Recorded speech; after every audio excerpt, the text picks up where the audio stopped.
اعوذ باللہ من الشیطان الرجیم بسم اللہ الرحمن الرحیم جند ما هنالک مہزوم من الاحزاب کذبت قبلہم قوم نوح وعاد وفرعون ذو الاوتاد وثمود وقوم لوط واصحاب الایکۃ اولئک الاحزاب ان کل الا کذب الرسل فحق عقاب صدق اللہ العظیم۔ یہ بھی ایک لشکر ہے ان میں سے کہ جو اس سے پہلے ہلاک کیے جا چکے ہیں، ان کی قسمت میں بھی اب اسی طرح کی ہلاکت لکھی جا چکی ہے۔ اگلی آیتوں میں ذکر ہو رہا ہے جیسے قوم نوح، قوم ہود، اور اسی طریقے سے ذو الاوتاد، فرعون، سمود اور قوم لوط، یہ سب ہلاک ہوئی ہیں۔ اسی طرح سے اب یہ قریش بھی جو ہے معلوم ہوتا ہے کہ اسی انجام سے دوچار ہونے کا فیصلہ کر چکے ہیں۔ کذبت قبلہم قوم نوح، جھٹلایا تھا ان سے پہلے قوم نوح نے اور عاد نے، وعاد وفرعون، اور فرعون ذو الاوتاد میخوں والا، کیونکہ ان کا لشکر بہت بڑا تھا، تو جب وہ لاؤ لشکر کے ساتھ چلتے تھے تو بہت سے گھوڑوں پر اور خچروں پر تو صرف وہ جو کھوٹے ہوتے ہیں کہ جن سے کہ خیمے گاڑے جاتے ہیں اس کے لیے، تو وہی لدے ہوئے ہوتے تھے۔ وثمود، اور قوم سمود، وقوم لوط، لوط کی قوم، واصحاب الایکہ، اور یہ قوم شعیب جو بن والے تھے، اولئک الاحزاب، یہ ہیں وہ جماعتیں، یہ ہیں وہ گروہ، یہ ہیں وہ قومیں کہ جو ہلاک ہو چکی ہیں۔ ان کل الا کذب الرسل، ان سب نے رسولوں کی تکذیب کی، فحق عقاب، تو وہ میرے سزا کے اور میری عقوبت کے مستحق ہو گئے۔ وما ينظر هؤلاء الا صيحة واحدة ما لها من فواق، اور یہ لوگ بھی اب منتظر نہیں ہیں مگر صرف ایک چنگھاڑ کے، ایک ہی چنگھاڑ ہوگی ہماری طرف سے، ما لہا من فواق، جس میں کوئی وقفہ نہیں ہوگا، یہ ایک مسلسل۔ آپ دیکھیں کہ اگر کوئی زوردار آواز مسلسل چلے تو یہ انسان کی ہلاکت کا ذریعہ بن جائے گی۔ کبھی کبھی لاؤڈ سپیکر میں خرابی ہوتی ہے اور اس کی گونج پیدا ہوتی ہے، بسا اوقات نماز کے دوران اس کا تجربہ ہوتا ہے، تو جو کیفیت پھر ہو جاتی ہے انسان کی، حالانکہ وہ چند سیکنڈز کی بات ہے، 1-2 منٹ کی بات ہے، لیکن اگر زوردار آواز مسلسل چلے، ویسے بھی آج ہمیں معلوم ہے کہ یہ ساؤنڈ ویوز جو ہوتی ہیں یہ بھی ایک قسم کی انرجی ہے، اور ان ساؤنڈ ویوز کے ذریعے سے بھی یہ سارے کا سارا جو نظام ہے درم برم ہو سکتا ہے۔ یہ اگر اتنی زوردار ویوز ہوں تو ان سب کو توڑ پھوڑ کر رکھ دیں گے جو کہ مادی یہ اس وقت عالم ہے۔ تو ان وما ينظر هؤلاء، مطلب اللہ تعالیٰ کو کوئی اور بہت بڑا کوئی کام کرنے کی ضرورت نہیں ہوتی قوموں کو ہلاک کرنے کے لیے، ایک چنگھاڑ، وما ينظر هؤلاء الا صيحة واحدة ما لها من فواق، لیکن وہ رکے گی نہیں، بیچ میں دم نہیں لے گی، مسلسل۔ وقالوا ربنا عجل لنا قطنا قبل يوم الحساب، اور وہ کہہ رہے ہیں، اور یہ وہ استہزان کہا کرتے تھے کہ پروردگار یہ جو محمد کہہ رہا ہے صلی اللہ علیہ وسلم کہ ہمارا کوئی حساب کتاب ہونا ہے، تو جو ہماری بیلنس شیٹ ہے وہ ہمیں ابھی دے دے، یوم الحساب سے پہلے ہمیں تو ابھی وہ ہمارا بتا دے کہ کیا ہماری بیلنس شیٹ ہے۔ قطنا، چٹھی ہماری، پچھلے زمانے میں جو چٹھے بنتے تھے، کاروبار کا سالانہ چٹھا بنتا ہے کہ یہ آمد، یہ خرچ اور یہ بچت۔ ربنا عجل لنا، جلدی دے دے ہمیں، لنا قطنا، ہماری چٹھی، ہمارا کریڈٹ اور ڈیبٹ بیلنس جو ہے، بیلنس شیٹ دے دے، قبل یوم الحساب، اس یوم الحساب سے پہلے۔ اصبر علی ما یقولون، اے محمد صلی اللہ علیہ وسلم آپ صبر کیجئے جو کچھ یہ کہہ رہے ہیں۔ واذکر عبدنا داود، اور آپ تو ذرا تذکرہ کیجئے داود کا، ہمارے بندے داود کا، ذل اید، جو بڑی قوت والا تھا، انہ اواب، اور ساتھ ہی وہ بہت ہی رجوع کرنے والا تھا اللہ کی جناب میں۔ انا سخرنا الجبال معه، ہم نے تو اس کے ساتھ پہاڑوں کو مسخر کر دیا تھا، یسبحن بالعشی والاشراق، جو اس کے ساتھ ہی تسبیح کرتے تھے اس کی آواز میں آواز ملا کر، شام کو بھی اور صبح کے وقت بھی۔ والطیر محشورا، اور پرندے بھی کہ جو جمع کر دیے جاتے تھے، جو ان کے ساتھ مل کر حمد کے ترانے الاپتے تھے۔ کل لہ اواب، یہ سب کے سب اللہ کی طرف رجوع کرتے تھے، یا یہ کہ یہ سب کے سب رجوع کرتے تھے حضرت داؤد کی طرف، اور پھر داؤد جو ہے وہ گویا کہ ان سب کے ساتھ اللہ کی جناب رجوع کرتے تھے۔ وشددنا ملکہ وآتیناہ الحکمۃ وفصل الخطاب، اور ہم نے اس کی جو حکومت تھی اسے خوب مضبوط کیا تھا، اور ہم نے اسے حکمت عطا کی تھی اور فصل الخطاب بھی عطا کیا تھا، یعنی فیصلہ کن بات کہنے کی صلاحیت، ایسی بات کہی جائے جس سے کہ لوگ سب مطمئن ہو جائیں کہ ہاں یہ بات ٹھیک ہے، فیصلہ کن بات ہو، دو ٹوک ہو، اور یہ کہ سب کے لیے موجب اطمینان ہو۔ وَهَلْ أَتَاكَ نَبَأُ الْخَصْمِ، اب یہ جو 3-4 واقعات اس صورت میں آ رہے ہیں یہ مشکلات القرآن میں سے ہیں۔ اس کی وجہ یہ ہے کہ یہ ہیں واقعات، لیکن ان کی یہاں پہ صرف اشارے کنائے میں قرآن نے تذکرہ کیا ہے۔ ان کی تفصیل کے لیے اگر ہم رجوع کرتے ہیں تورات کی طرف تو وہاں ہمیں کچھ قصے ایسے ملتے ہیں کہ جو انبیاء کی شان سے پوری طرح مطابقت نہیں رکھتے، لہذا ایک بہت ہی یوں سمجھیے کہ ایک ہمارے لیے شش و پنج کا مسئلہ ہے کہ مفسرین واقعہ تو اس طرح کا ہے، معلوم ہوتا ہے کہ کہیں کو خطا ہوئی ہے اور ہو جاتا ہے، آخر نبی اور رسول جو ہے وہ بھی سب اللہ کے بندے تھے اور اللہ تعالیٰ کی طرف سے خصوصی حفاظت ان کی ہوتی تھی، وہ معصوم ہوتے تھے بئی معنی یہ نہیں کہ ان کے اندر کوئی غلطی کا رجحان ہی کبھی پیدا نہیں ہو سکتا تھا، وہ تو اگر یہ رجحان ہی پیدا نہ ہوتا تو فرشتے ہوتے، پھر وہ انسان نہ رہتے، جب تک وہ انسان تھے تو اس رجحان کے پیدا ہونے کی نفی ہم نہیں کر سکتے، لیکن یہ کہ اللہ انہیں بچا لیتا تھا، روک لیتا تھا۔ تو وقت کے اوپر بچا لینا، روک لینا، جیسے حضور کے بارے میں آتا ہے کہ آپ اپنی وہ نوجوانی کے دور میں حضور فرماتے کہ 2 مرتبہ میں نے ارادہ کیا کہ وہ جو میلے ہوتے تھے جہاں پر کچھ وہ قصے کہانیاں ہوتی تھیں، وہاں پر فوش گوئی بھی ہوتی تھی، شاعر جو ہے وہ ایسے ایسے اپنے قصیدے سناتے تھے، اپنے معاشقوں کی تفاصیل بیان کرتے تھے، تو 2 مرتبہ حضور کہتے ہیں میں نے ارادہ کیا کہ میں بھی ان میں جاؤں، دیکھوں کیا ہوتا ہے، وہاں پہ میں بھی شریک ہوں، لیکن دونوں مرتبہ یہ ہوا کہ فاصلے پر ہوتا ہوگا، ظاہر بات ہے کہ عین مکے میں تو نہیں تھا وہ، تو جیسے عکاس کا بازار جو ہے وہ ذرا فاصلے پر لگتا تھا، تو راستے ہی میں کہیں تھوڑی دیر آرام کرنے کے لیے بیٹھے ہیں اور نیند آ گئی ہے، ساری رات سوتے رہے، صبح آنکھ کھلی ہے، تو اللہ تعالیٰ نے بچا لیا کہ وہاں جانے کی شکل ہی پیدا نہیں ہوئی، حالانکہ ابھی نبوت آپ کو، ویسے تو نبی پیدائشی نبی ہوتے ہیں، نبوت تو حضور فرماتے ہیں کہ مجھے مل چکی تھی جبکہ ابھی آدم کی روح جو ہے وہ ان کے جسد میں پھونکی نہیں گئی تھی، والآدم بین الروح والجسد، تو عالم ارواح میں بھی نبی کی روح جو ہے وہ تو اپنی اسی امتیازی شان کے ساتھ تھی، لیکن یہ کہ نبوت کا ظہور ہوا ہے جب آپ کی عمر 40 برس کی ہوئی ہے، لیکن اس سے پہلے بھی بچپن میں بھی اور لڑکپن میں بھی اور اس کے بعد آگے جو ہے جوانی اور نوجوانی میں بھی اللہ پوری طرح حفاظت کرتا ہے، لیکن حفاظت کا مطلب یہی ہے کہ کوئی غلط بات کا ارادہ اگر پیدا ہو بھی جائے کسی وجہ سے تو اللہ تعالیٰ ایسے انتظامات کر دیتا ہے کہ اس کی تکمیل کی نوبت نہیں آتی۔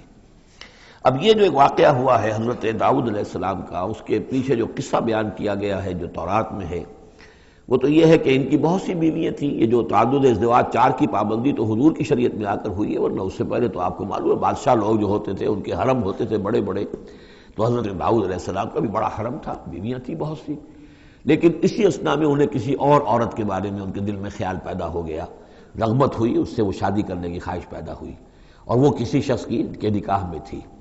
اس خیال کا دل میں آنا جو ہے بس اس کے اوپر ٹوکنے کے لیے کہ تم کیا سوچ رہے ہو، یہ غلط بات سوچ رہے ہو، اللہ تعالیٰ نے ایک شکل پیدا کر دی۔ وَهَلْ أَتَاكَ نَبَأُ الْخَصْمِ، اور کیا تمہارے پاس آ چکی ہے 2 دعوے داروں کی خبر، یعنی کچھ لوگ آئے تھے جن کا ایک مقدمہ تھا، ان کی خبر، اِذْ تَصَوَّرُوا الْمِحْرَابَ، جبکہ انہوں نے دیوار پھلانگ کر محراب میں، حجرے میں جہاں حضرت داؤد علیہ السلام اللہ کی عبادت میں یاد میں مشغول تھے وہاں پہنچ گئے، پہرے داروں وغیرہ سے سب سے بچ کر فصیل کو یا دیوار جو تھی اس کو پھلانگ کر آ گئے۔ اِذْ دَخَلُوا عَلَىٰ دَاوُودَ، اب جب وہ وہاں وہ تنہا اللہ کی یاد میں تھے، انہوں نے دیکھا داؤد نے کہ یہ 2 اشخاص آ گئے ہیں، فَفَزِعَ مِنْهُمْ، تو وہ ڈرے ان سے کہ پتہ نہیں کس نیت سے آئے ہیں، کس ارادے سے آئے ہیں، 2 انسان ہیں۔ قَالُوا لَا تَخَفْ، انہوں نے کہا کہ آپ ڈریں نہیں، خصمان بغا بعضنا علی بعض، ہم 2 ہیں ایک دوسرے کے مقابلے کے فریق، خصم کہتے ہیں جو ایک دوسرے کے بالمقابل ہوں، مخالف، ہم 2 مخالف ہیں، بغا بعضنا علی بعض، ہم میں سے کسی نے دوسرے پر زیادتی کی ہے، فاحکم بیننا بالحق، تو ہمارے مابین حق کے ساتھ فیصلہ کیجئے، ولا تشتت، اور دیکھیے اسے ٹالیے نہیں، آپ کہہ کہ کل آنا پرسوں آنا، یہ نہیں، یہ معاملہ ہمارا بڑا ایمرجنسی والا ہے، فوری طور پر ہم چاہتے ہیں کہ آپ ہمیں بتائیں، وَاهْدِنَا إِلَىٰ سَوَاءِ الصِّرَاطِ، اور سوائے الصراط، اور ہمیں پھر ہدایت دیجیے سیدھے راستے کی طرف کہ کیا کون سی شکل بہتر ہے، کون سا راستہ صحیح ہے۔ ان هذا اخی، اب یہ جو مدعی تھا وہ کہہ رہا ہے یہ میرا بھائی ہے، لہو 99 نعجۃ، اس کے پاس 99 دمبیاں ہیں، یعنی اس کا جو ہے بہت بڑا جو ہے ریوڑ ہے اس کے پاس، ولی نعجۃ واحدہ، میری ایک ہی دمبی ہے۔ اصل میں اس تورات کے واقعے کو اگر ہم سمجھیں تو اس کا مطلب یہ ہے کہ ایک شخص کے پاس 99 بیویاں ہیں، میرے پاس صرف ایک بیوی ہے۔ فقال اکفلنیہا، اب وہ کہہ رہا ہے کہ یہ بھی مجھے دے دے، وعزنی فی الخطاب، اور اس نے مجھے دبا لیا ہے، یعنی دباؤ ڈال رہا ہے مجھ پر، پریشرائز کر رہا ہے، جو گفتگو کرتا ہے تو بڑے زوردار انداز میں کرتا ہے۔ قال لقد ظلمک بسؤال نعجتک الی نعاجہ، حضرت داؤد نے فوراً کہا کہ یہ تو بڑی ظلم کی بات ہے، واقعتاً اس نے بہت ظلم کیا تمہارے اوپر کہ تمہاری دمبی جو ہے اب اس پر بھی اس کی نظر ہے اور وہ اس کو چاہتا ہے تم سے لے لے اور اپنی دمبیوں میں اس کو بھی شامل کر لے ریوڑ میں۔ وَإِنَّ كَثِيرًا مِنَ الْخُلَطَاءِ لَيَبْغِي بَعْضُهُمْ عَلَىٰ بَعْضٍ، اور یقیناً جن لوگوں کا معاملہ مشترک ہوتا ہے، قریبی رشتہ دار ہوتے ہیں، قرابت دار ہوتے ہیں، جس کو پنجابی میں شریکہ کہتے ہیں، یہ شریکے والوں میں ہوتا ہی ہے کہ ایک دوسرے پر کوئی زیادتی کر بیٹھتے ہیں۔ وَإِنَّ الْخُلَطَاءَ كَثِيرٌ مِّنَ الْخُلَطَاءِ لَيَبْغِي بَعْضُهُمْ عَلَىٰ بَعْضٍ، کوئی ایک دوسرے پر زیادتی کر بیٹھتے ہیں۔ إِلَّا الَّذِينَ آمَنُوا وَعَمِلُوا الصَّالِحَاتِ، سوائے ان کے کہ جو صاحب ایمان ہوں اور نیک عمل والے ہوں۔ وَقَلِيلٌ مَّا هُمْ، اور ایسے لوگ بہرحال کم ہوتے ہیں، زیادہ تعداد میں نہیں ہوتے۔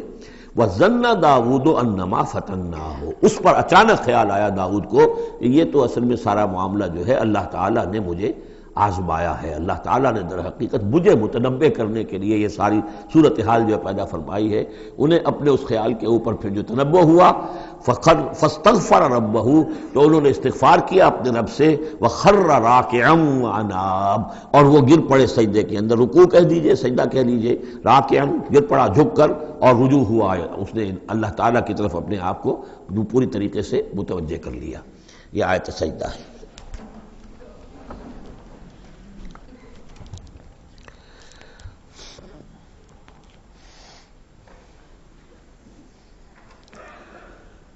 یہ جو بھی اسرائیلی روایت اس سلسلے میں آئی ہے، اس کے ضمن میں حضرت عبداللہ ابن عباس رضی اللہ تعالیٰ عنہ کا ایک اثر بھی موجود ہے اسی نوعیت کا، یعنی ان کا قول بھی موجود ہے۔ اب یہ نہیں کہا جا سکتا کہ وہ مرفوع انہوں نے سنا ہو حضور سے، یا یہ کہ وہ صرف جو ہے روایت انہوں نے یہود سے سنی ہو اور اسی کو بیان کر دیا ہو، واللہ عالم۔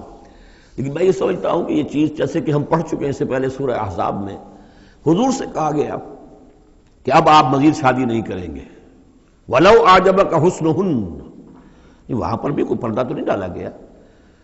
ہو سکتا ہے کہ کوئی خاتون جو ہے آپ کی طبیعت میں آمادگی پیدا ہو جائے کہ آپ اس سے نکاح کریں، لیکن اب آپ خواہ وہ آپ کو پسند بھی آ جائیں، لیکن آپ اب نکاح نہیں کریں گے۔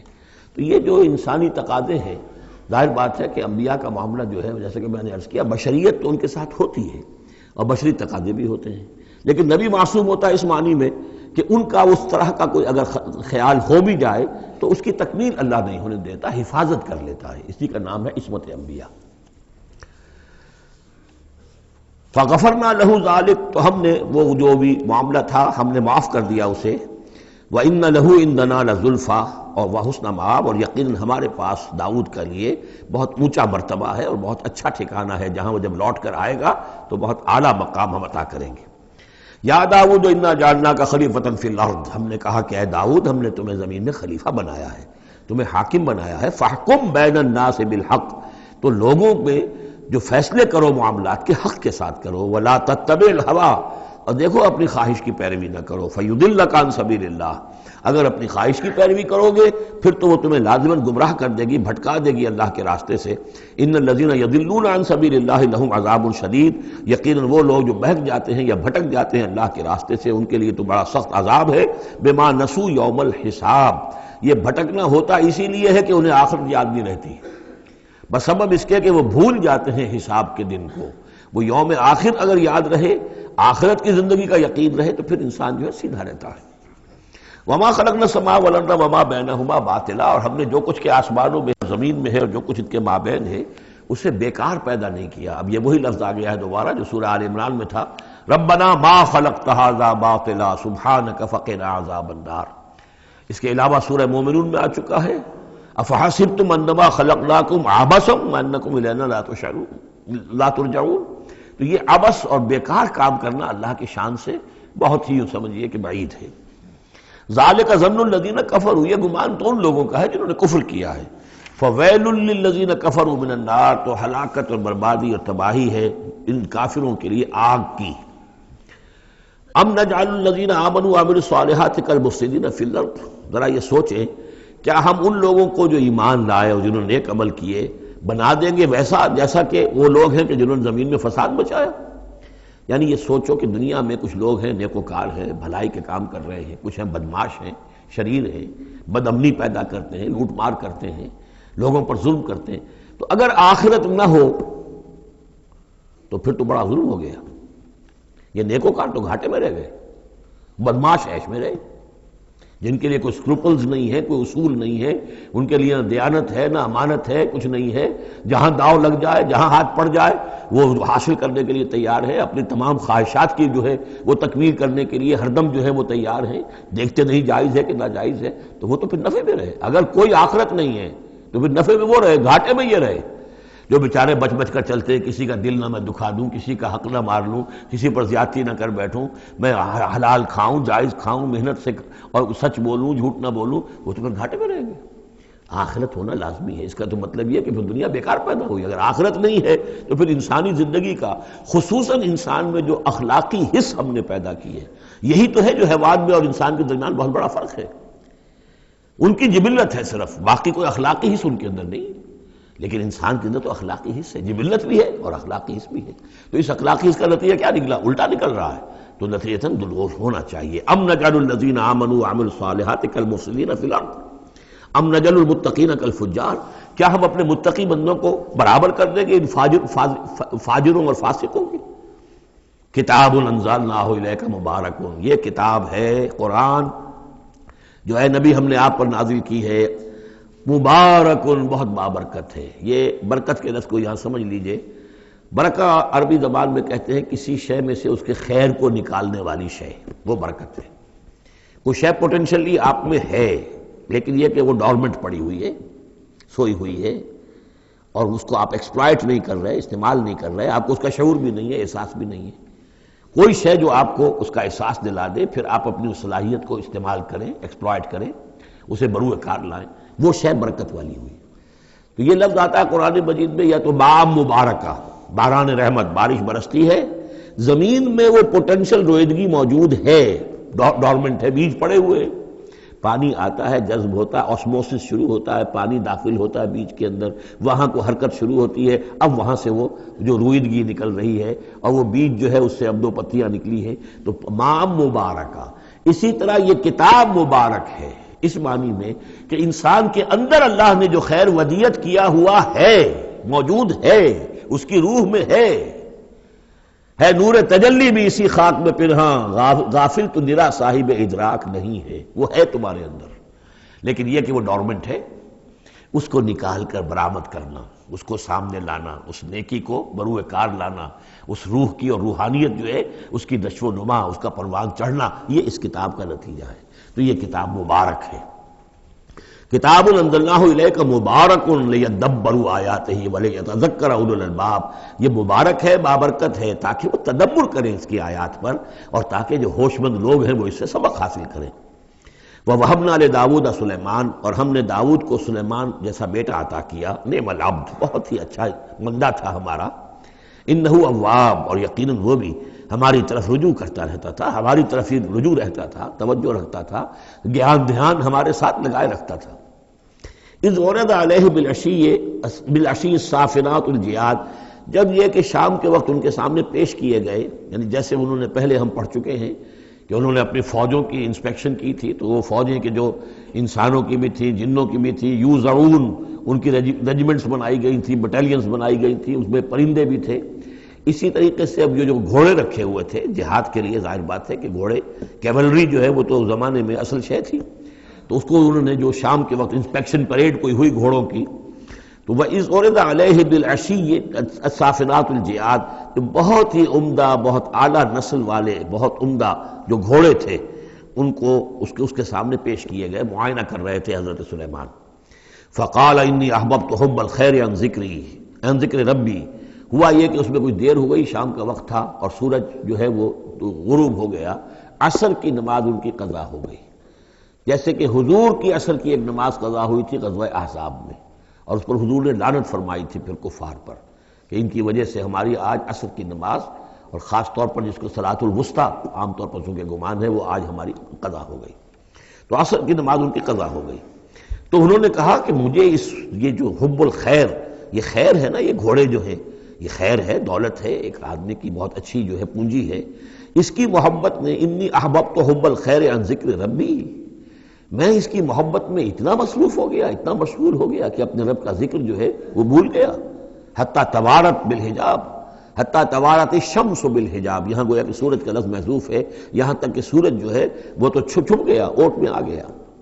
ردوہا علیہ، تو اس میں انہوں نے کہا کہ ذرا واپس لاؤ ان گھوڑوں کو۔ فطفق مسحا بالسوق والاعناق، تو اب وہ لگا تلوار مارنے ان کی گردنوں پر اور ان کے پیروں پر۔ اس کو سمجھنا چاہیے کہ غلبہ حال میں یہ کیفیت ہوئی. اس کی بھی تعویل کرنے کی بہت کوشش کی گئی کہ نہیں وہ تو پوچھنے کے لیے ان کی گردن گویا کہ اور ان کو چوم چاٹ رہے ہیں، تو انہوں نے جو ہاتھ چلائے تھے ان کی گردن اور جو ان کے پاؤں، جیسے کہ آدمی جب یعنی بہت ہی گھوڑا بہت اعلیٰ نسل کا ہو تو آپ ہاتھ پھیرتے ہیں اس کے اوپر، تو اس سے ایک اپنائیت کا احساس اس کے اندر بھی پیدا ہوتا ہے. تو یہ جو نہیں، یہ بات نہیں ہے، بات سیدھی وہی ہے کہ جو یعنی خام خواہ اس میں ضرورت نہیں ہے. جیسے کہ غلبہ حال کسی وقت ہو جاتا ہے، خام خواہ تعویل کی کیا ضرورت ہے. جیسے حضرت عمر کا معاملہ ہو گیا تھا کہ غزوہ احد میں تلوار پھینک کر بیٹھ گئے کہ اب جب محمد ہی قتل ہو گئے صلی اللہ علیہ وسلم تو اب اور کس کے لیے لڑنا ہے. حالانکہ لڑنا تو اللہ کے لیے تھا، محمد کے لیے تو نہیں لڑنا تھا. لیکن ایک تہذیب طبیعت ہوتی ہے، ایک وقت میں احساسات و جذبات کا ایسا غلبہ ہو جاتا ہے. وہی غلبہ ان پر ہوا ہے حضور کے انتقال کے وقت. وہ بھی تلوار کھینچ کے بیٹھ گئے تھے کہ جو شخص کہے گا کہ محمد کا انتقال ہو گیا گردن اڑا دوں گا.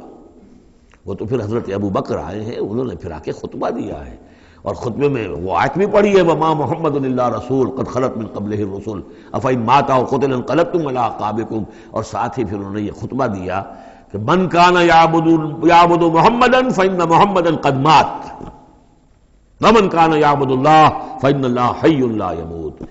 کوئی شخص اگر محمد کو پوجتا تھا، محمد کی عبادت کرتا تھا تو سن لے محمد کا انتقال ہو گیا.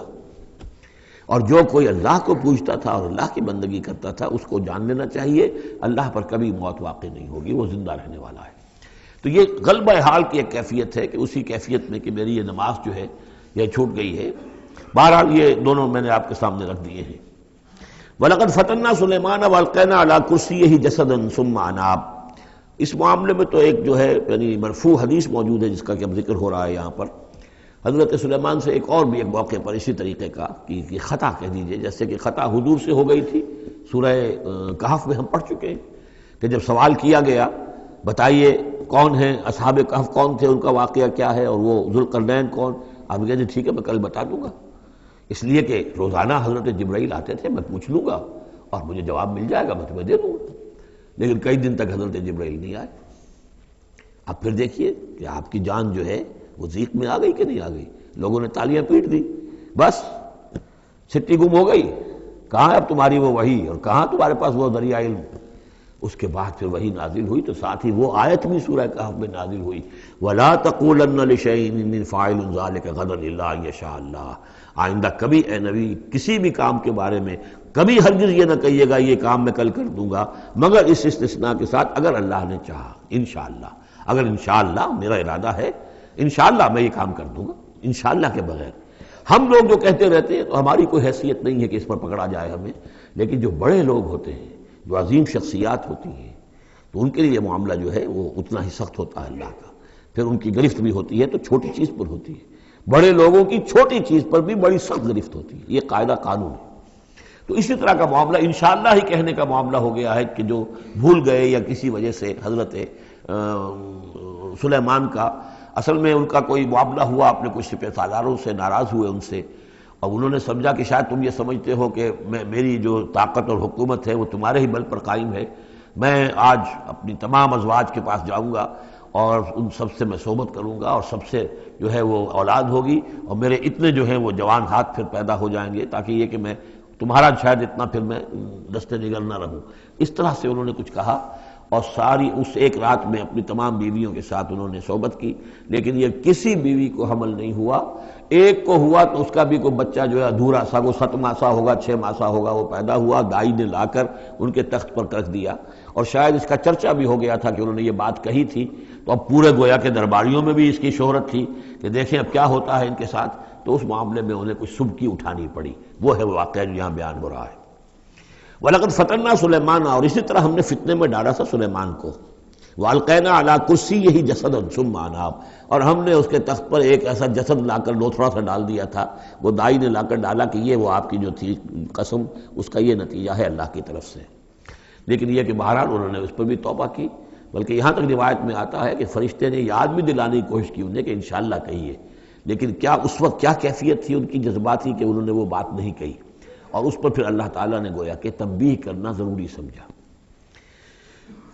قال رب اغفر لی وہب لی ملکا، اب اس پر انہوں نے اللہ سے رجوع کیا اور دعا کی پروردگار مجھے معاف فرما دے میری خطا، وَهَبْ لِي مُلْكًا لَا يَنبَغِي لِأَحَدٍ مِّن بَعْدِي، اور مجھے ایسی حکومت عطا فرما، تیرا جو مجھ پر کرم ہے اور میرے والد پر جو کرم تو نے کیا، جو ہم دونوں پر احسانات کیے ہیں، یہ دعا ہم پڑھ چکے ہیں۔ رب اعوذنی ان اشکر نعمتک التی انعمت علی وعلی والدی وان اعمل صالحا، یہ حضرت سلیمان کی دعا پہلے آ چکی ہے۔ وَهَبْ لِي مُلْكًا لَا يَنبَغِي لِأَحَدٍ مِّن بَعْدِي، مجھے ایسی حکومت عطا فرما کہ جو میرے بعد کسی اور کے لیے ممکن نہ ہو۔ اور یہ واقعہ ہے کہ ان کی جو حکومت تھی وہ جنات پر بھی تھی، ان کی حکومت ہوا پر بھی تھی، ان کا قانون پرندوں پر بھی چل رہا ہے۔ اس اعتبار سے واقعتاً یہ مثالی ہے ایک معاملہ، لا ينبغی لأحد من بعدی، میرے بعد پھر کسی اور کو اس طرح کی حکومت نہ ملے، تو اس طرح کی حکومت پھر اللہ تعالیٰ نے کسی اور کو نہیں دی۔ اللہ نے ان کی اس دعا کو قبول فرمایا۔ انک انت الوہاب، یقیناً تو ہی ہے دینے والا، عطا کرنے والا۔ فسخرنا له الریح تجری بامرہ رخاء حیث اصاب، تو ہم نے ہوا کو بھی اس کے لیے مسخر کر دیا، اس کے حکم پر وہ چلتی تھی، اس کے حکم سے چلتی تھی بڑی ہی نرمی اور آہستگی کے ساتھ جہاں بھی وہ پہنچنا چاہتا تھا۔ یعنی ہوا کی ڈائریکشن بھی ان کے اختیار میں، اور وہ ہوا جو ہے پھر ان کے سفینوں کو لے کر سمندروں کے اندر بھی جدھر وہ جانا چاہتے تھے وہ آرام کے ساتھ لے کر جاتی تھی۔ وشیاطین کل بناء وغواص، اور ہم نے مسخر کر دیے تھے اس کے لیے وہ شیاطین یعنی جنات، کل بناء جو سب کے سب بنانے والے تھے، عمارتوں کے بنا، بنا کہتے ہیں معمار کو۔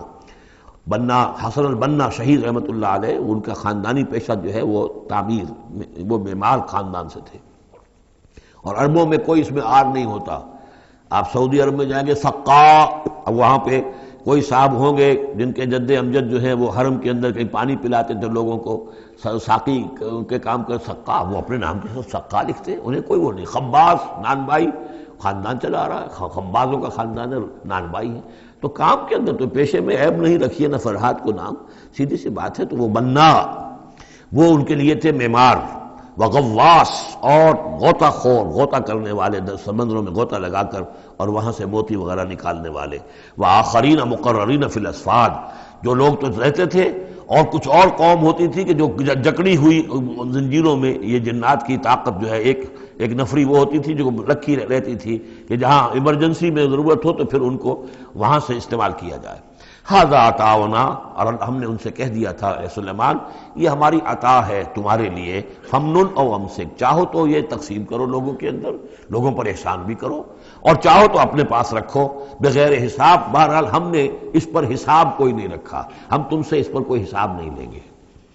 وَإِنَّ لَهُ عِندَنَا لَزُلْفَىٰ وَحُسْنَ مَآبٍ، اور یقیناً اس کے لیے ہمارے پاس بہت اونچا رتبہ بھی ہے اور بہت عمدہ ٹھکانہ بھی ہے، جب وہ لوٹ کر آئیں گے تو ان کو وہاں پر بہت عمدہ ٹھکانہ ملے گا۔ وَاذْكُرْ عَبْدَنَا أَيُّوبَ إِذْ نَادَىٰ رَبَّهُ أَنِّي مَسَّنِيَ الشَّيْطَانُ بِنُصْبٍ وَعَذَابٍ، اور ذرا یاد کیجئے، ذکر کیجئے حضرت ایوب کا علیہ السلام، ہمارا بندہ ایوب، جب اس نے پکارا اپنے رب کو، انی مسنی الشیطان بنصب وعذاب، کہ شیطان نے مجھے چھوت لگا دی ہے، بڑی تکلیف اور ایذا اور تکلیف، اور اس کی بیماری تھی، جلدی کوئی بیماری تھی جس کی وجہ سے سارا جسم جو ہے گل گیا تھا، اور اس درجے اس میں کوئی تعفن بھی تھا، کیڑے بھی پڑ گئے تھے کہ ان کی اہلیہ، بیوی، بچے ایک وقت تک تو انہوں نے خدمت کی، جب تک کی پھر بعد میں آ کر سب ہمت ہار کر ان کو چھوڑ کر چلے گئے تھے۔ تو گویا کہ اس قسم پرسی کے عالم میں پھر انہوں نے یہ دعا کی، تو اللہ تعالیٰ نے فرمایا کہ ارکض برجلک، ذرا اپنا پاؤں مارو زمین پر، ھذا مغتسل، یہ اب تمہارے اس ایڑی کے جو زور سے جو چشمہ ہم نے نکال بہایا ہے، یہ تمہارے نہانے کے لیے ہے، بارد و شراب، ٹھنڈا ہے، اور پینے کے لیے بھی ہے۔ تو شاید جس کو ہم کہتے ہیں گندھک کا کوئی چشمہ نکل آیا ہو، جو کہ جلدی امراض کے لیے چشمے ہوتے ہیں، جہاں جاتے ہیں لوگ جلدی امراض کے لوگ جا کر وہاں جا کر نہاتے ہیں تو اس سے شفا ہوتی ہے، تو اللہ نے اس کے اندر وہ شفا ان کے لیے رکھ دی، وہ ٹھیک ہو گئے۔ وَوَهَبْنَا لَهُ أَهْلَهُ وَمِثْلَهُم مَّعَهُمْ، اب پھر ان کی اولاد بھی اور ان کی اہل و عیال سب واپس بھی آ گئے، اور یہ کہ مزید بھی ہم نے انہیں اور اہل و عیال عطا کیے، مِثْلَهُم مَّعَهُمْ رحمتًا مِنَّا، یہ سب ہماری جانب سے رحمت کا مظہر تھا، وذکریٰ، اور یاد دہانی اور نصیحت، لِأُولِي الْأَلْبَاب، ہوش مند لوگوں کے لیے۔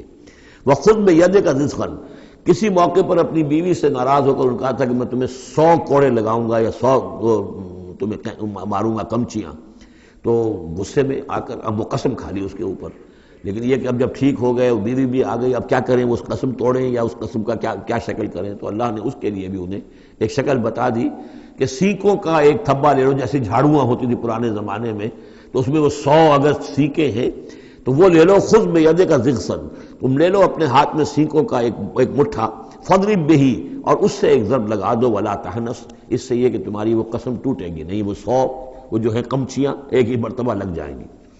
انا وجدناہ صابرا، ہم نے اسے اپنا صبر کرنے والا بندہ پایا، نعم العبد، کیا ہی عمدہ وہ اچھا بندہ تھا ہمارا، انہ اواب، یقیناً وہ بھی ہماری طرف رجوع کرنے والا انسان تھا۔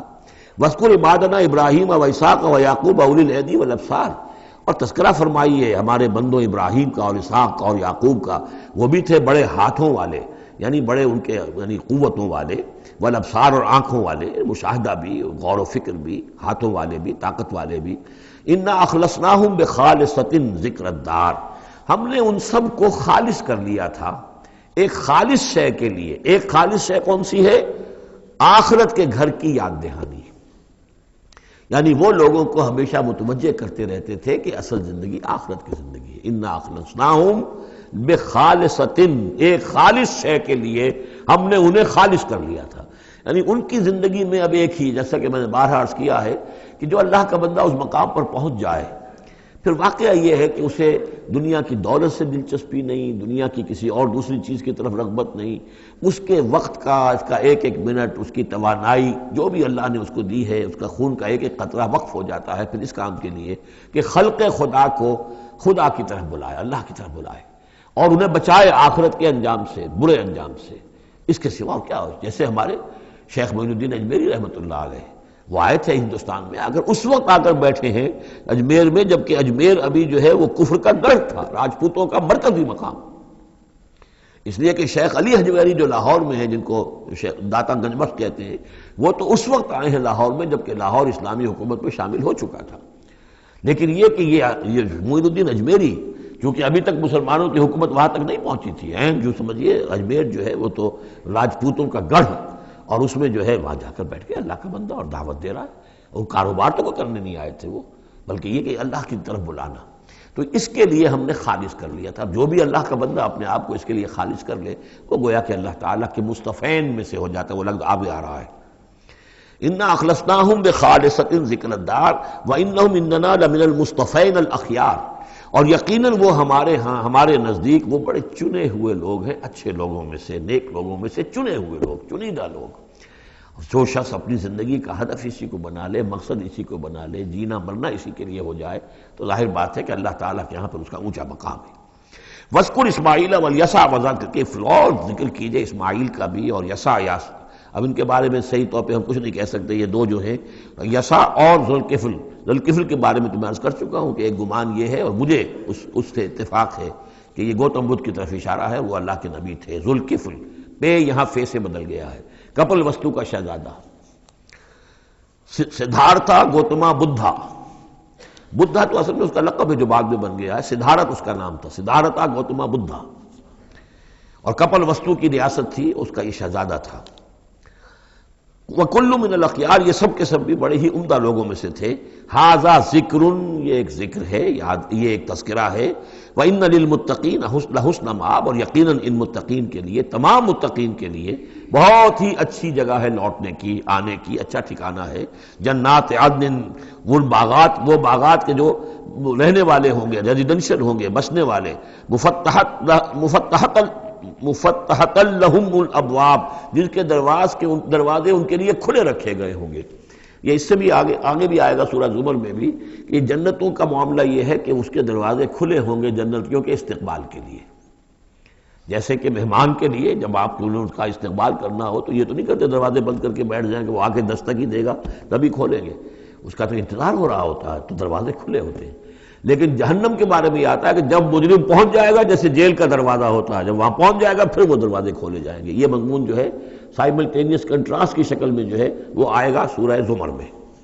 ان کے لیے دروازے کھلے رکھے جائیں گے جنات عدن کے، متکئین فیہا یدعون فیہا بفاکہۃ، اور اس میں وہ ٹیک لگا کر بیٹھے ہوں گے اور وہ آرڈر دیں گے، یدعون آرڈر دیں گے، مانگیں گے، طلب کریں گے اس میں بفاکہۃ، میوے بھی، کثیرۃ کثرت سے، و شراب، اور مشروبات بھی، عمدہ سے عمدہ مشروبات۔ وَعِندَهُمْ قَاصِرَاتُ الطَّرْفِ أَتْرَابٌ، اور ان کے پاس ہوں گی ایسی ان کی بیویاں کہ جو نیچی نگاہ والی ہوں گی اور ہم عمر ہوں گی۔ هَذَا مَا تُوعَدُونَ لِيَوْمِ الْحِسَابِ، یہ ہے جس کا تم سے وعدہ کیا جا رہا ہے حساب کے دن۔ ان هَذَا لَرِزْقُنَا مَا لَهُ مِن نَفَادٍ، اور یہ ہوگا ہمارا رزق، ہمارا عطا کردہ دی ہوئی چیزیں اب یہ کبھی ختم نہیں ہوں گی۔ یہ نہ سمجھنا کہ یہ نعمتیں ختم ہو جائیں گی، یہ باقی رہیں گی ہمیشہ ہمیشہ۔ هَذَا وَإِنَّ لِلطَّاغِينَ لَشَرَّ مَآب، یہ تو ہے اہل جنت کا معاملہ، لیکن جو سرکش تھے، جو باغی تھے ہمارے، ان کے لیے ہے ایک برا لوٹنے کا مقام، بری جگہ، جہنم یصلونہا، جس میں وہ داخل ہوں گے، فبئس المہاد، اور وہ بہت ہی برا بچھونا ہوگا۔ ھذا فلیذوقوہ حمیم وغساق، اور کہہ دیا جائے گا یہ ہے اب وہ جس کا وعدہ تم سے کیا گیا تھا، فلیذوقوہ، اب وہ اس کو چکھیں۔ حمیم، جو کیا ہوگا وہاں گرم پانی ہوگا، غساق، زخموں کا دھون، جو زخموں کو صاف کرتے ہیں جس پانی سے، پھر اس میں پیپ ہے یا کچھ اور چیزیں ہیں کہ جس سے انسان کی طبیعت ہبا کرتی ہے۔ وآخر من شکلہ ازواج، اور اسی طرح کی اور چیزیں بھی جو ان کو دی جائیں گی کھانے اور پینے کے لیے، وہ اسی طرح کی چیزیں ہوں گی، گھناؤنی اور بد ذائقہ۔ ھذا فوج مقتحم معکم، اب وہ جو جہنم میں جو لوگ پڑے ہوئے پہلے سے، جب ایک قوم آئی پھر دوسری آئی، جو نئی قوم آئے گی تو پہلے والے جو ہے وہ کہیں گے اب تو پہلے یہاں مصیبت میں ہیں، جگہ بھی یہاں نہیں ہے، تنگی ہے، حبس بھی ہے، یہ بھی ہے، اب یہ ایک اور چلی آ رہی ہے فوج۔ ھذا فوج مقتحم معکم، ایک اور فوج آ رہی ہے کہ جو تمہارے اوپر دھسی چلی آ رہی ہے۔ لا مرحبا بہم، ان کے لیے کوئی کشادگی نہ ہو، کوئی مرحبا نہیں ان کے لیے۔ مرحبا یہ ان کے کہنے کا ایک وہ تھا، گریٹنگ کا، مرحبا مرحبا، یعنی آئیے آئیے، آپ کے لیے کشادگی ہے، ہر جگہ آپ کے لیے یہاں سہولت ہے۔ وہ کہیں گے لا مرحبا بہم، اب یہ نئے آنے والوں کے لیے، یہ جو نئی انسٹالمنٹ آ رہی ہے جہنمیوں کی، یہاں کوئی ان کے لیے جگہ نہیں۔ انہم صالوا النار، یہ ہیں گھسے آنے والے آگ میں۔ قالوا بل انتم، وہ آنے والے کہیں گے نہیں تم، لا مرحبا بکم، تمہارے لیے نہ ہو کوئی کشادگی، تمہارے لیے کوئی مرحبا نہ ہو۔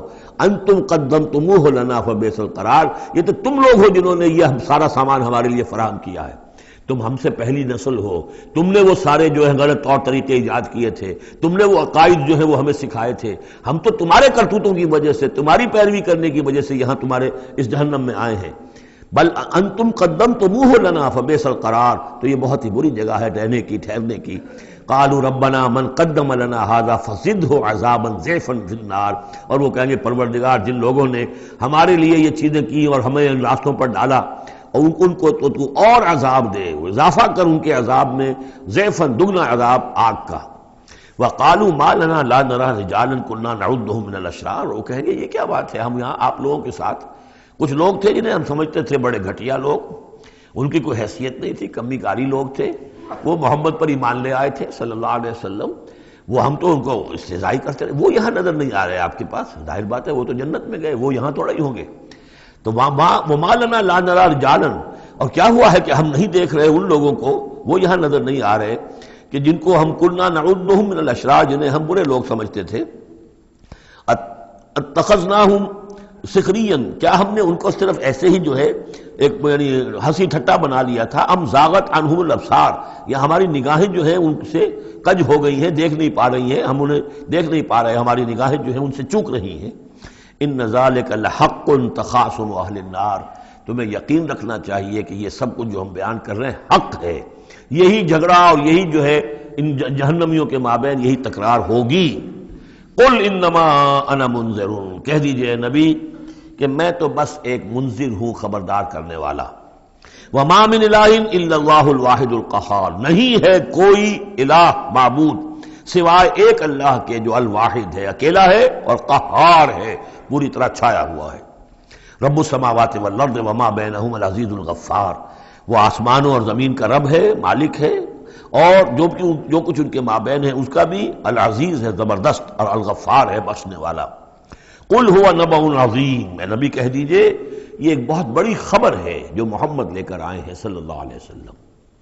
یہ وہی لفظ ہے کہ اس سے آخری پارہ شروع ہوتا ہے، اما یتساءلون عن النبأ العظیم الذی هم فیہ مختلفون کلا سیعلمون ثم کلا سیعلمون ھذا نبأ قل هو نبأ عظیم انتم عنہ معرضون، اور تم اس سے اعراض کر رہے ہو، بہت بڑی خبر ہے تمہارے لیے یہ بہت ہی فیصلہ کن بات ہے، لیکن یہ کہ تم اعراض کر رہے ہو. ما کان لی من علم بالملأ الاعلی اذ یختصمون، اور مجھے کچھ معلوم نہیں ہے کہ ملأ اعلیٰ میں کیا اختلافات ہو رہے ہیں. یہ لفظ نوٹ کر لیجئے، اس کا ذکر سورہ زمر میں بھی آئے گا کہ فرشتوں کی آراء بھی مختلف ہوتی ہیں، اور وہ بھی کسی کی رائے ہوگی کہ اب عذاب بھیج دیا جانا چاہیے، کوئی سوچتا ہوگا کہ نہیں ابھی اور تاخیر ہونی چاہیے. تو اس طرح سے آپس میں کچھ گفتگو کرتے ہیں. ہوتا وہ ہے جو آخری فیصلہ اللہ کرتا ہے، لیکن ظاہر بات ہے کہ وہ بھی عاقل ہستیاں ہیں، تو ان کا بھی ان کے ہاں جو ہے وہ کوئی آراء ہوتی ہے، تو آراء کے اندر کبھی کبھی اختلاف بھی ہو جاتا ہے. ما کان لی من علم بالملأ الاعلی، میرے پاس کوئی علم نہیں ہے ملأ اعلیٰ میں فرشتے جو ہیں وہ کس کس چیز میں اختلاف کر رہے ہیں. اذ یوحا الی ان یوحا الی الا انما انا نذیر مبین، مجھے تو بس یہ میری طرف وحی کیا گیا ہے کہ میں ہوں صرف واضح طور پر خبردار کر دینے والا. اذ قال ربک للملائکۃ انی خالق بشرا من طین. اب مصحف میں یہ آخری اور 7ویں مرتبہ یہ قصہ ابلیس و آدم آ رہا ہے. 7th time and the last time. جب کہا تھا آپ کے رب نے فرشتوں سے کہ میں بنانے والا ہوں ایک بشر من طین، ایک انسان بنانے والا ہوں مٹی سے. فَإِذَا سَوَّيْتُهُ، جب میں اس کی تخلیق مکمل کر لوں، درست کر دوں، ٹھیک ٹھیک بنا چکوں، نک سک سے درست کر دوں، اس کو فنیشنگ ٹچز دے دوں. تسویہ اس معنی میں آتا، تخلیق تسویہ. سبح اسم ربک الاعلی الذی خلق فسوی والذی قدر فہدی. تو تخلیق کے بعد تسویہ ہے، یہ وہاں انشاءاللہ اس پر تفصیل سے بات ہوگی. فَإِذَا سَوَّيْتُهُ، جب میں اسے پورا بنا لوں، وَنَفَخْتُ فِيهِ مِن رُوحِی، اور اس میں اپنی روح میں سے پھونک دوں، فَقَعُوا لَهُ سَاجِدِینَ، تو گر پڑنا اس کے سامنے سجدے میں. اب یہ روح ہی کو ضرور نوٹ کیجئے. اور فَإِذَا سَوَّيْتُهُ وَنَفَخْتُ فِيهِ مِن رُوحِی فَقَعُوا لَهُ سَاجِدِینَ. تو گویا کہ مسجود ملائک ہونا آدم کا اس روح ربانی کی بنیاد پر ہے. اس سے پہلے وہ آدم جو بھی کچھ ہے، جب تک یہ روح نہیں پھونکی گئی ہے اس وقت تک وہ مسجود نہیں ہے. اس کا رتبہ مقام جو بھی ہے وہ اس روح ربانی کی وجہ سے جو اس میں پھونکی گئی ہے. فسجد الملائکۃ کلھم اجمعون، یہ آیت جو کہ تو پہلے بھی آ چکی ہے، کس قدر زور ہے. سجدہ کیا تمام فرشتوں نے، سب کے سب نے جمع ہو کر، اکٹھے ہو کر. الا ابلیس، نہیں کیا ابلیس نے. استکبر وکان من الکافرین، اس نے استکبار کیا، گھمنڈ کیا، اور وہ کافروں میں سے ہو گیا یا کافروں میں سے تھا. پہلے ہی سے اس میں کفر تھا، چھپا ہوا تھا، تکبر تھا، چھپا ہوا تھا. اب وہ کفر اور تکبر جو وہ سامنے آ گیا. جیسے منافقین کا نفاق غزوہ احزاب کے موقع پر ان کی زبانوں پر آ گیا. قال یا ابلیس ما منعک ان تسجد لما خلقت بیدی، اور کہا اللہ نے اے ابلیس کیا ہوا تجھے، کس چیز نے منع کیا، کس چیز نے روکا کہ تو سجدہ نہ کرے اس کو جسے میں نے اپنے دونوں ہاتھوں سے بنایا ہے. اب یہ یدیہ جو ہے یہ خاص طور پر قابل غور ہے. دونوں ہاتھوں سے بنانے سے کیا مراد ہے؟ یا تو قرآن میں ایدی بھی آتا ہے، اپنے ہاتھوں سے، ایدی نہ. تو وہ تخلیق جو ہم نے ان کے لیے جو بنائے ہیں، چوپائے بنائے، اپنے ہاتھوں سے بنائے ہیں. ہم لہا مالکون، یہ سورہ یاسین میں آ چکی. لیکن دونوں ہاتھوں سے بنانا میرے نزدیک اس کا مطلب یہ ہے کہ دو عالم جو ہیں، عالم خلق اور عالم امر، ان دونوں کو اللہ نے جمع کیا ہے آدم میں اور انسان میں. ایک ہی ہستی ہے اللہ، الا لہ الخلق والامر، خلق اور امر دونوں اسی کے ہیں. یہ دونوں عالم اسی کے تسلط میں ہے، اسی کی حکومت قائم ہے، امر پر بھی، عالم امر اور عالم خلق پر بھی. اب فرشتہ صرف عالم خلق سے متعلق ہے، اس کا اس عالم امر سے متعلق ہے. اس کا کوئی وہ حیوانی جسد نہیں ہے، اس کی کوئی بھوک نہیں ہے، اس کو کوئی پیاس نہیں ہے، اس میں کوئی نر اور مادہ نہیں ہے، ان کے کوئی جنسی جذبہ کچھ نہیں، عالم امر کی شے. باقی یہ جنات ہیں، ان کے اندر یہ سارا عالم خلق کی شے، ان میں روح کا سوال ہی نہیں. باقی جتنے بھی حیوانات ہیں ارضی، یہ عالم خلق کی شے ہے. انسان واحد مخلوق ہے اللہ کی، جس میں پھر دونوں چیزیں آ کر جمع ہوئی ہیں کہ عالم خلق سے ہے اس کا حیوانی وجود، یہ جسم جو بنا ہے، یہ مٹی سے بنا ہے. اور لیکن اس کے اندر اللہ نے لا کر وہ امانت جو ہے عالم امر کی روح، وہ جو ہے اس کے اندر پھونکی ہے. انا عرضنا الامانۃ علی السماوات والارض والجبال فابین ان یحملنها واشفقن منها وحملها الانسان. اس میں بھی میں یہ بات عرض کر چکا ہوں. تو خلقتہ بیدی، میں نے اپنے دونوں ہاتھوں سے بنایا اسے. اب اس کو استعارے میں بھی لیا گیا ہے اس معنی میں کہ بڑے اہتمام سے بنایا، میں نے دونوں ہاتھوں سے بنایا ہے، تو اشرف المخلوقات ہے. وہ بات بھی صحیح ہے کہ اللہ تعالیٰ کی کریشن کا کلائمیکس، اللہ تعالیٰ کی یوں سمجھیے کہ اس کی کلائمیکس جو ہے، نقطہ عروج جو ہے اس کی تخلیق کا، وہ انسان ہے. قال یا ابلیس ما منعک ان تسجد لما خلقت بیدی، استکبرت ام کنت من العالین، کیا تم نے غرور کیا، استکبار کیا، یا تو ہے ہی بہت بڑے درجے میں تھا، کوئی تیرا درجہ بہت بلند تھا؟ قال انا خیر من، اس نے کہا صحیح ہے بات، اے اللہ میں اس سے بہتر ہوں۔ اس کے سامنے روح ہے ہی نہیں، اس کے سامنے صرف آدم کا جسد خاکی ہے، حیوانی ہے، تو جھوٹ نہیں کہہ رہا اس کے اعتبار سے، اس کے مشاہدے کے اعتبار سے بات صحیح ہے کہ یہ تو مجھ سے کم تر ہے۔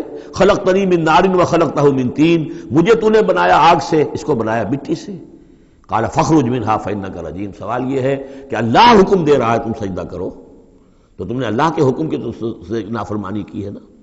فاخرج منها، نکل جاؤ اب یہاں سے، فانک رجیم، تم بردود ہو گئے ہو، وان علیک لعنتی الی یوم الدین، اور اب تم پر آخرت کے دن تک، اگلے وہ جزا و سزا والے دن تک تم پر لعنت رہے گی، میری لعنت۔ قال رب فانظرنی الی یوم یبعثون، اس نے کہا کہ پروردگار پھر مجھے ذرا مہلت دے اس دن تک جب کہ یہ دوبارہ اٹھائے جائیں گے، آدم اور اس کی نسل پوری کی پوری۔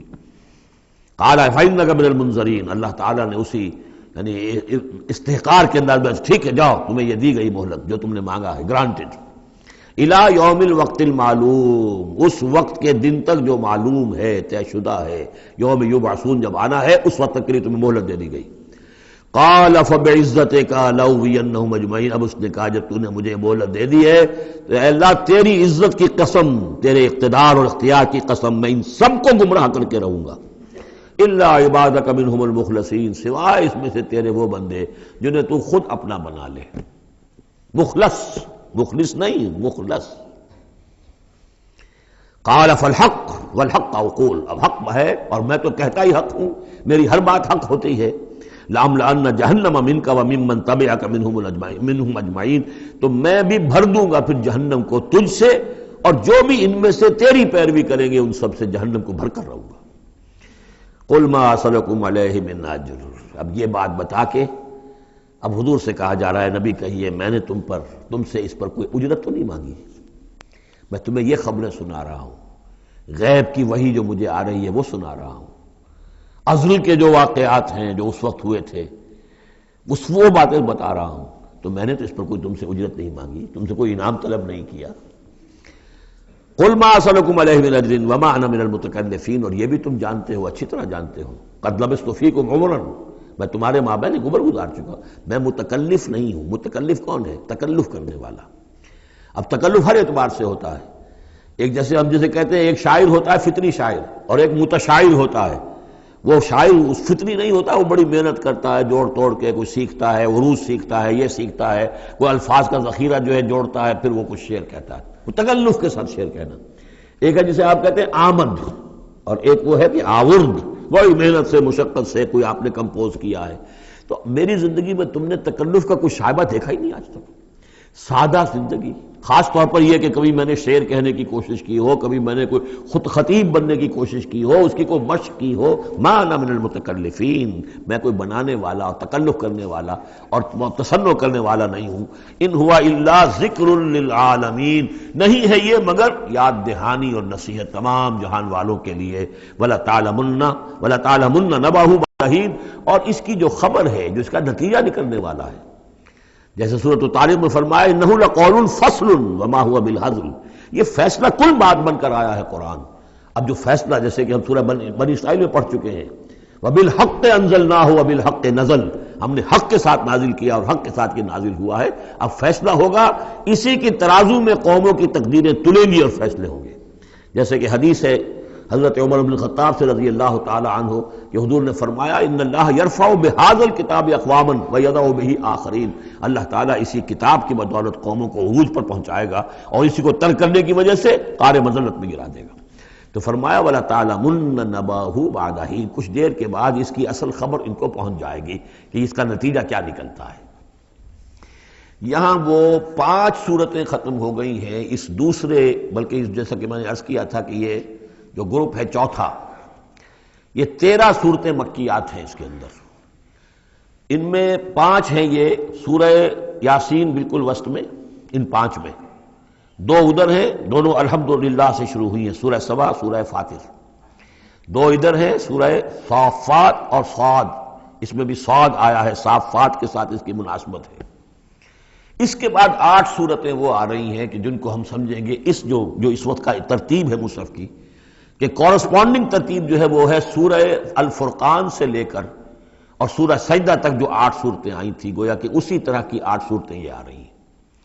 ان میں بھی 7 وہ تھیں کہ جو حروف مقطعات سے شروع ہوئیں، 4 الف لام میم سے، 2 طاسین میم سے، 1 طاسین سے، البتہ ایک وہ تھی جو بغیر حروف مقطعات کے شروع ہوئی ہے، سورۃ الفرقان۔ یہاں بھی یہ ایک سورت جو شروع ہو رہی ہے سورہ زمر، یہ بغیر حروف مقطعات کے ہے، باقی 7 صورتیں جو ہے حامیم حامیم حامیم حامیم، ان میں سے ایک جو ہے وہ حامیم عین سین قاف، لیکن حامیم کا سلسلہ چلے گا۔ یہ 7 صورتیں در حقیقت ایک سیکوینس میں ہیں، اور لیکن یہ بھی ہے معنوی طور پر یہ بھی اسی میں شامل ہے۔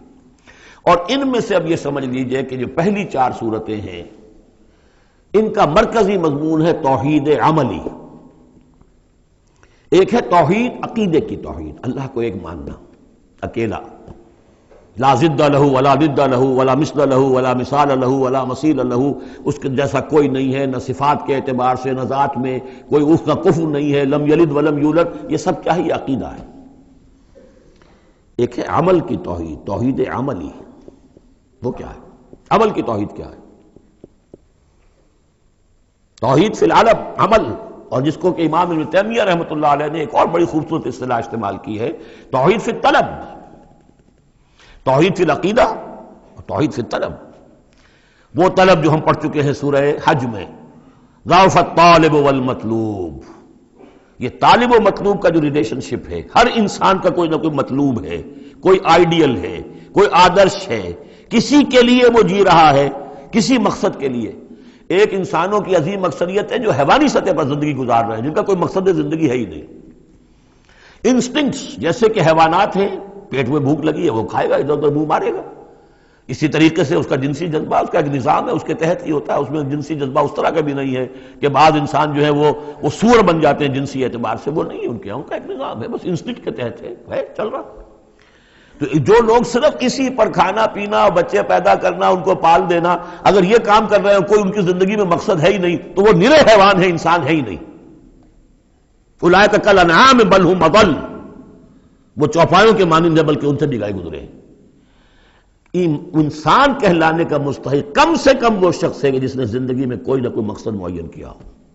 کس لیے جینا ہے، کس لیے مرنا ہے، زندگی کاہے کے لیے؟ وہ مقصد تو کیا ہے؟ اصل میں تو کیا تھا؟ اپنے رب کو چاہو، اس سے محبت کرو، اس کو مطلوب بناؤ، تمہارا مطلوب صرف اللہ ہو، لا مطلوب الا اللہ، لا مقصود الا اللہ، لا محبوب الا اللہ۔ یہ تھا جس کے لیے تمہیں جینا تھا، اسی کے لیے تمہیں مرنا تھا۔ ان صلاتی و نسکی و محیای و مماتی للہ رب العالمین۔ جس شخص کی یہ توحید نہیں ہے وہ عقیدے کی توحید لیے پھرے، عمل میں مشرک ہے، شرک فی العمل، جس کا تذکرہ پہلے بھی ہو چکا ہے، لیکن ان صورتوں میں اب ایک بڑے سیکوینس کے ساتھ آئے گی بات۔ ویسے وہ آیت ہم پڑھ چکے ہیں، ارأیت من اتخذ الہہ ہواہ افانت تکون علیہ وکیلا، اے نبی آپ نے اس شخص کو دیکھا جس نے اپنی خواہش نفس کو اپنا معبود بنا لیا، تو کیا آپ ایسے شخص کی ذمہ داری لیں گے؟ وہ کہتا تو ہے اپنے آپ کو میں موحد ہوں، اپنی خواہشات نفس، اپنے نفس کے کسی مطالبے کو پورا کر رہا ہے۔ یہ دیکھے بغیر کہ اللہ نے اس کو حلال کیا یا حرام کیا ہے، تو اس کا معبود تو اس کا نفس ہے، اللہ کہاں ہے؟ ہاں اللہ کے لیے بھی جا کے نماز پڑھ لیتا ہے، لیکن دوسری طرف وہ نفس کو اپنا معبود بنا کے شرک کر رہا ہے، کہتا ہے لا الہ الا اللہ، تعویذ کو وہ اس کے جو ہے باقاعدہ تسبیح کر رہا ہے، ضربے لگا رہا ہے، جبکہ اس کا معبود اس کا نفس ہے۔ اسی طریقے سے حدیث میں آیا تعیس عبد الدینار و عبد الدرہم، ہلاک ہو جائے یا ہلاک ہو گیا درہم و دینار کا بندہ۔ نام عبد الرحمن ہے، حقیقت میں عبد الدینار ہے، اس لیے کہ دینار کے لیے حلال اور حرام کی ساری اس نے تقسیم ختم کر دی ہے۔ ڈالر آئے، پیٹرو ڈالر آئے، کچھ اور آئے، دولت آئے، چاہے حلال سے آئے، حرام سے آئے، جائز سے آئے، ناجائز سے آئے، یہ تو پھر معبود کون ہوا؟ دولت۔ ہندو میں اور آپ میں فرق کیا ہے؟ ہندو نے دولت کی دیوی بھی بنا کر ایک رکھ لی ہے، وہ لکشمی بائی ہے ان کی، اس کو پوجتے ہیں، دنڈوت کرتے ہیں، اس کی کرپا ہو جائے گی تو دولت ہو جائے گی۔ ہم نے کہا ہٹاؤ اس تکلف کو، اس لکشمی بائی کو ہٹاؤ، سیدھے دولت کو پوجو، تو دولت کے پجاری تو ہم ہیں۔ یہ جو توحید ہے، توحید عملی، اس کا جو پہلا نقطہ ہے اللہ کی بندگی کی توحید، توحید فی العبادت، بندگی صرف اللہ کی ہو، یعنی کل کی کل اطاعت اس کے لیے ہو، باقی اطاعت اس کی اطاعت کے تابع ہو۔ باپ کا حکم مانو، ہاں، جو شریعت کے خلاف نہ ہو مانو، ماں کا مانو، استاد کا مانو، حاکم کا مانو، جو حکم اللہ کے حکم کے منافی نہ ہو۔ لا طاعت لمخلوق فی معصیت الخالق، مخلوق میں سے کسی کی اطاعت نہیں ہوگی جس سے کہ خالق کی معصیت لازم آ رہی ہو۔ اگر یہ نہیں ہے اور مخلوق میں سے کسی کی بھی اطاعت آپ نے قبول کر لی ہے جس میں کہ خالق کی معصیت آ رہی ہے تو یہ شرک ہے، چاہے وہ مخلوق آپ کا اپنا نفس ہو، چاہے وہ کوئی حکام ہو، چاہے وہ کوئی اور ادارہ ہو، کوئی بھی ہو، وہ سب طاغوت ہیں۔ تو پہلی یہ سورہ زمر ہے، اس میں آپ دیکھیں گے کس تکرار کے ساتھ بات آ رہی ہے، اللہ کی بندگی، لیکن اس کے لیے اپنی اطاعت کو خالص کرتے ہوئے بندگی۔ چند آیتیں اس کی ہم پڑھ لیتے ہیں، ویسے یہ کہ وقت بہت کم ہے۔ بسم اللہ الرحمن الرحیم، تنزیل الکتاب من اللہ العزیز الحکیم۔ اگلی صورت شروع ہوگی تنزیل الکتاب من اللہ العزیز العلیم، صرف اتنا فرق ہوگا، یہ دونوں صورتیں جوڑے کی ہیں، آپس میں جوڑا ہے، حکیم اور علیم کا فرق ہے صرف۔ تنزیل الکتاب من اللہ العزیز الحکیم، تنزیل الکتاب من اللہ العزیز العلیم۔ اور یہاں حامیم نہیں ہے، وہاں سے حامیم شروع ہو جائے گا، جیسے سورۃ الفرقان بغیر حروف مقطعات کے ہے، باقی ساتوں صورتیں جو تھیں وہ ہم گن چکے ہیں وہ حروف مقطعات سے۔ اس کتاب کا اتارا جانا ہے اس اللہ کی طرف سے جو العزیز ہے، زبردست ہے، اور الحکیم ہے، کمال حکمت والا۔ انا انزلنا الیک الکتاب بالحق، اے محمد ہم نے آپ پر یہ کتاب اتاری ہے حق کے ساتھ۔ فاعبد اللہ مخلصا لہ الدین، بس بندگی کرو اللہ کی، اس کے لیے اپنی اطاعت کو خالص کرتے ہو۔ بندگی ہو رہی ہے، نمازیں پڑھی جا رہی ہیں، عمرے ہو رہے ہیں، حج ہو رہے ہیں، یہ ہو رہا ہے، وہ ہو رہا ہے، اور طاغوت کی اطاعت بھی ہو رہی ہے، حرام خوری بھی ہو رہی ہے، جو کچھ سارا کچھ چل رہا ہے ہماری زندگیوں کے اندر، سودی لین دین بھی ہو رہا ہے، وہ سب کیا ہے؟ یہ تو خالص بندگی تو نہ ہوئی اللہ کی، یہ تو بڑی پالیوٹڈ ہے، اس کے اندر تو بڑی بڑی گندگیاں شامل ہیں۔ فاعبد اللہ مخلصا لہ الدین، اس کے لیے اپنی اطاعت کو خالص کرتے ہو۔ الا للہ الدین الخالص، آگاہ ہو جاؤ، اللہ کے ہاں قبول ہے صرف وہ اطاعت جو خالص ہو۔ کچھ آدھی اللہ کی آدھی کسی اور کی، دفع کرو، وہ آدھی یہ بھی اسی کو دے دو۔ اللہ بہت غیور ہے، وہ قبول نہیں کرتا۔ میرا بننا ہے تو پورے میرے بنو، یا ایھا الذین آمنوا ادخلوا فی السلم کافہ، اسلام میں داخل ہونا پورے کے پورے آنا پڑے گا۔ اور اگر تم نے یہ کیا، افتؤمنون ببعض الکتاب وتکفرون ببعض، ہماری کتاب کے ایک حصوں کو مانا، ہماری شریعت کے بعض احکام کو مانا اور بعض کو ٹھکرا دیا، پاؤں تلے رون دیا۔ فما جزاء من يفعل ذلك منكم الا خزي في الحیاۃ الدنیا ویوم القیامۃ یردون الی اشد العذاب۔ تو جو لوگ یہ طرز عمل اختیار کریں گے ان کی سزا اس کے سوا کچھ نہیں کہ دنیا کی زندگی میں ذلیل و خوار کر دیے جائیں اور قیامت کے دن شدید ترین عذاب میں جھونک دیے جائیں۔ تو دنیا کی رسوائی تو ہمارے سامنے، ہمارے ماتھے پر لکھی ہوئی ہے۔ 150 کروڑ یا 130 کروڑ دنیا میں ہوتے ہوئے عزت نام کی کوئی شے ہمارے پاس نہیں۔ جو بھی بین الاقوامی معاملات ہوئے ان میں کوئی ہم سے کوئی رائے لیتا ہی نہیں۔ الا للہ الدین الخالص، آگاہ ہو جاؤ کہ اللہ کے ہاں مقبول اگر ہوگا تو دین خالص۔ والذین اتخذوا من دونہ اولیاء، اور وہ لوگ جنہوں نے اللہ کے سوا کچھ اور کو اولیاء بنایا ہوا ہے، ما نعبدهم الا لیقربونا الی اللہ زلفیٰ، کہتے ہیں ہم نہیں ان کو نہیں پوچھتے، ہم تو اصل میں اللہ ہی کو پوچھتے ہیں، ان کو صرف اس لیے پوچھتے ہیں کہ یہ ہمیں اللہ سے قریب کر دیں گے، یہ ہمارے یہ وسیلے ہیں، ان کے ذریعے سے ہم اللہ کے قریب ہو جائیں گے، اس لیے پوچھتے ہیں۔ ان اللہ یحکم بینہم فیما ہم فیہ یختلفون، یقیناً اللہ تعالیٰ فیصلہ کر دے گا ان کے مابین ان تمام چیزوں میں جن میں یہ اختلاف کر رہے ہیں۔ ان اللہ لا یہدی من ہوا کاذب کفار، اللہ تعالیٰ ہرگز ہدایت نہیں دیتا ان کو جو جھوٹے ہوں اور ناشکرے ہوں، کفار۔ لو اراد اللہ ان یتخذ ولدا لاصطفیٰ مما یخلق ما یشاء سبحانہ، اگر اللہ کا واقعی ارادہ ہوتا کہ وہ کسی کو اولاد بنائے تو ٹھیک ہے، اپنے جو مخلوق ہے ان میں سے جس کو چاہتا چن لیتا، اس لیے کہ اس کے ہاں اولاد کا تو تصور نہیں ہے، اس کی اولاد کوئی ہے ہی نہیں، ایک خالق ہے، باقی سب مخلوق ہیں، تو فرشتے بھی مخلوق ہیں، تو اللہ کو ضرورت کیا پڑی ہے کسی کو اپنا بیٹا بنانے کی یا بیٹی بنانے کی؟ سبحانہ وہ پاک ہے، هو اللہ الواحد القہار وہ تو اللہ ہے، اکیلا ہے، قہار ہے، اور خود چھایا ہوا ہے کل کائنات کے اوپر، کل تخلیق، کل مخلوقات کے اوپر اس کی حکومت قائم ہے۔ بارک اللہ لی ولکم فی القرآن العظیم ونفعنی وإیاکم بالآیات والذکر الحکیم۔